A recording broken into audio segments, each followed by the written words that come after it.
Roger Dodger here, 49er, which this is like my second motorcycle review. I did one on a 2013 BMW R1200 RT, and now this is a review on a 2015 Aprilia Caponord. I guess I don't know if it's a TP or not. It's got the bags on it. But this is not a technical review. This is a impressions review. So this bike, I bought it had 1,700 miles. I've put like maybe close to 1,000 on it now, and I really like this bike, and I'm going to explain why and kind of how it felt, when I got it. But when I first got on the bike after getting off the BMW, the steering felt kind of funky. I would describe its feel as like a gigantic dirt bike with unlimited power. So you got your, you can see there, that's Sachs forks on the front, and it's a twin. I guess it's like a 90-degree twin or something like that. It leans forward. It's basically a multistrada. I mean, if you compare it to the multistrada, it's very similar. I think it's got slightly more torque. It doesn't have the top speed. It's just as fast, like from 0 to 60.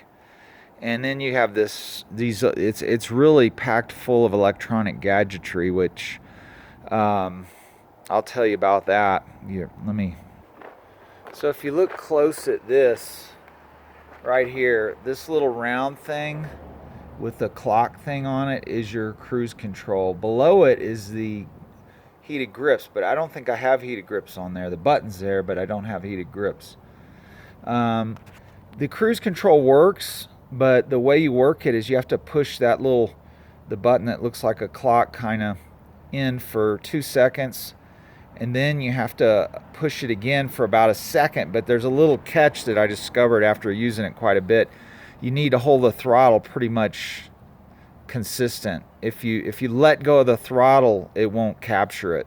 So after you push it for a second, you have to hold the throttle. The throttle needs to be consistent before you let go, and it'll pick up the speed, which is kind of nice. You've got this control panel here.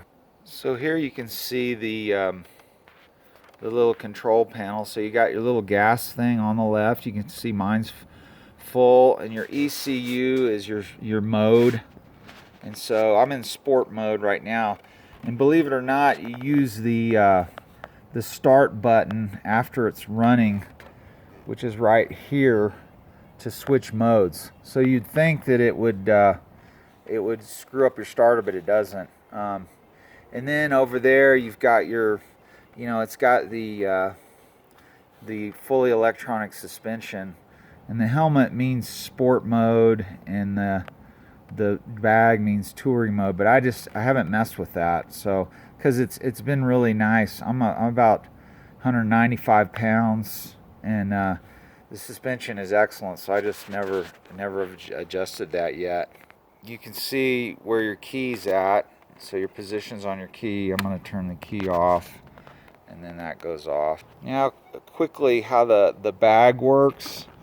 You get this in here, turn this, pop this thing up, and then you've got a little thing right here that hooks onto the bag. So you see that now? I've got it unhooked, and then you have to pull this little thing with your finger to open it. Now to close it, you have to get it up there close, and you've got to get that little hook hooked on there, and you close it. And if this isn't turned in the right position, it won't shut all the way down. So now my impressions of riding the bike. The steering was hard to get used to because it's got really wide bars on it. But man, once I got used to it, I loved it. The rear view mirrors are kind of small, but they work fine. The things I love about the bike is the acceleration and the braking. It's just got insane acceleration and braking, and it's also very comfortable. So I do like I've heard guys complain about the cruise control, but it has cruise control, and once you get used to it, it works. So insane acceleration, insane braking, very good handling. I mean, it really handles well. And so, and like I said, it's very comfortable. Idiosyncrasies. See that? That's your clutch fluid. Look at it. It's black compared to, that's the brake fluid. So that's a little bit funky. I mean, and I had a guy explain it to me from Aprilia, why it gets dirty quickly, and I've already forgotten, but he said it's not a big deal. You just change it on regular, whatever the service intervals are, you change it. You don't worry about it being black, but you do change it for the service intervals. Okay, there's one other little idiosyncrasy that came up, on the control panel there. I took my wife for a ride, and she's not heavy. Just in case she ever watches this, yeah, she's not heavy at all. But we got on there, and I got the red triangle, and I know it was related to the suspension, and it's because when she was on there, I got the red triangle of death. It's supposed to be, but then when I was just riding myself, it went back to normal. One last thing about the air. The windshield, it's really not enough for a long ride. I rode it like 4 hours up in the mountains, and your neck starts getting tired because you're taking the wind. So, but that really wasn't that bad. But I mean, like I said, it was a 4-hour trip, and then my neck started getting tired. I'm 56, so that tells you a little bit about something. So overall, I give this bike a big thumbs up, and I'll tell you why.